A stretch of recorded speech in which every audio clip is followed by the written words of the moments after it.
Hey, Justin here with High Priority. Welcome back to the channel. Now today we're going to continue on some more maintenance. If you saw my last video, I'll put a card up here somewhere. If you saw that video, we went through oil change, fuel filter, stuff like that. So check it out if you need to.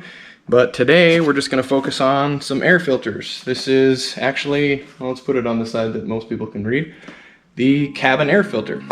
Maybe you didn't know, but 01s and 02 Silverados and Sierras actually had a cabin air filter. 03s might have, I can't remember, but GM did change some stuff in the HVAC system and they actually got rid of the cabin air filter altogether.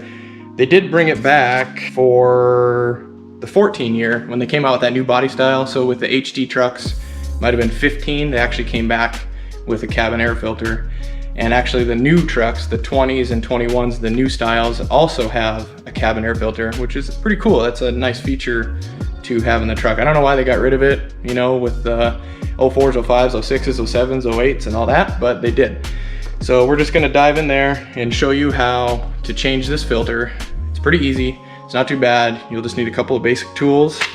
So yeah, this video may not really pertain to you if you don't own an 01 or an 02, but I've actually heard that you can cut the HVAC box, is that what they call it, a box? Anyways, that you can actually cut an access hole in there to install these little filters. Now these filters are just little cartridges. There's two of them, I'll show you in a second. They slide up there. So if you can do that on the 05s and 06s, I will definitely find out. That'd be bonus for you guys. So then we're covered from all the Duramax generations.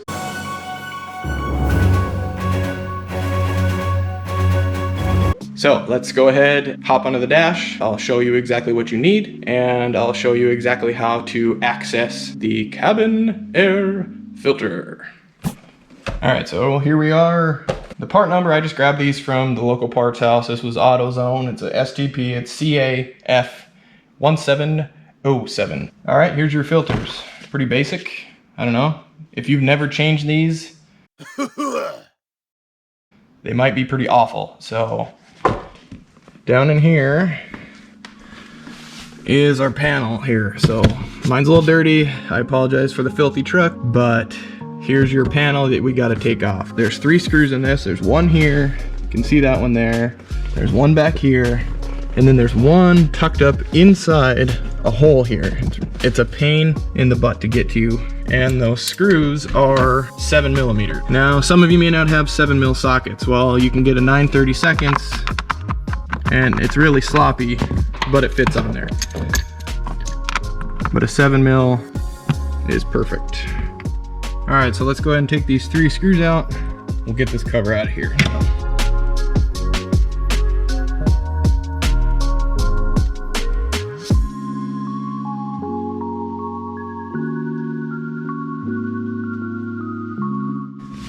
So now this cover is just gonna come down, kind of finagle it out of here,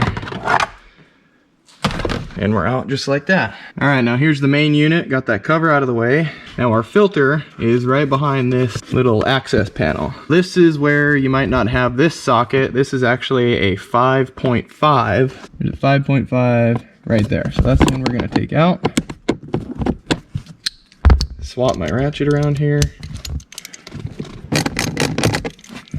Just plastic stuff, it's not very tight. If you don't have a 5.5, I think a 7/32 is sloppy, but works. Should just slide out, and then it just hooks up on this side here. And oh boy, there's quite a bit of junk in there. Now these filters should just pull on out of here. There it is. Oh boy, yeah, look at that. Pretty gross. And there should be another one, yeah. It's kind of tucked back inside there. Not sure if you can see that, but it's tucked back in there. You're gonna grab a corner of it, wiggle it out, and slide it down. Oh, Jesus. Oh, Jesus. Holy. There's our new filter. So if you've never done this, it's gonna be pretty crusty. I've done these at least once or twice.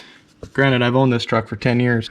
Bird seeds and bushes stuff like that. So, all right, now our new ones. I don't think there's a direction. There's nothing on this. Oh wait, yeah, there is. You see that? It has an arrow when it says air. So I would guess the airflow would go through that way. You slide this one up in here. Just kind of push it to the back. Not sure if you can see it back in there. Now we'll get our second one. Airflow like that. Slide it right on up there like that. Find our guard piece here. Hook the hook up here. Pretty much pop it in, that's it. It's already tight, didn't even need to put a ratchet on it. And that is it, guys. That's pretty simple. Now while I'm in here, I'm gonna point out a couple other components. This is your fan, blower, what the hell is that called? Your blower motor resistor. They usually don't fail. I've never seen one of these fail on these early trucks. When you get into the later trucks, I've seen them fail. When they fail, typically your fan only has 1 or 2 speeds. So you'll still have to pull this big guard off to get to it. Over here, this is your temp control. This is what adjusts the temperature from hot to cold. Those typically don't fail either. That's an actuator, runs a damper.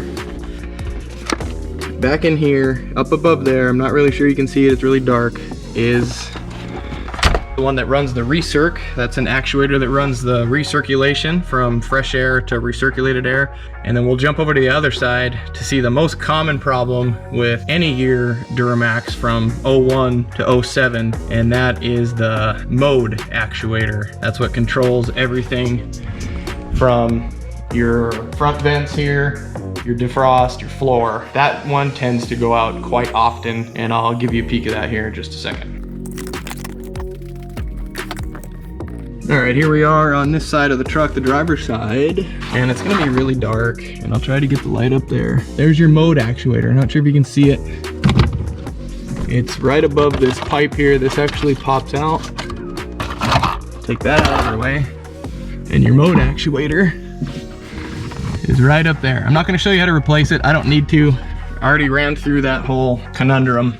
That's a mode actuator. Now, if your AC or your heater only blows out one of the vents, typically that goes bad. They can get out of sync. I made a stupid mistake at one time, and I could control that with my Snap-on scanner, so I thought it was good, and I went ahead and replaced the head unit for $200 and some, and that still did not fix it. Well, what was wrong was that actuator messed up. And actually with that actuator messed up, even though I could control it with my scanner, there was still something wrong. I don't know if it was out of sync or if the gear stripped and it wasn't turning correctly. So once I finally replaced that, and I did a relearn with my scanner, and everything's been hunky-dory. But make sure you know what you're doing. Don't just throw parts at it like I did. Really try to test everything. So, all right, we got this all back together. You saw me put the filter in it. I went ahead and cleaned up my cover. For some reason, it looked like the Marshmallow Man threw up on it. So I cleaned that up and screwed it back in. Now these 2 screws are really easy to put back in. The one that goes back here is a real pain in the A. You'll have to use some weird extensions and a wobbly and whatever, and just really be patient and get it in there. Or you just leave it out.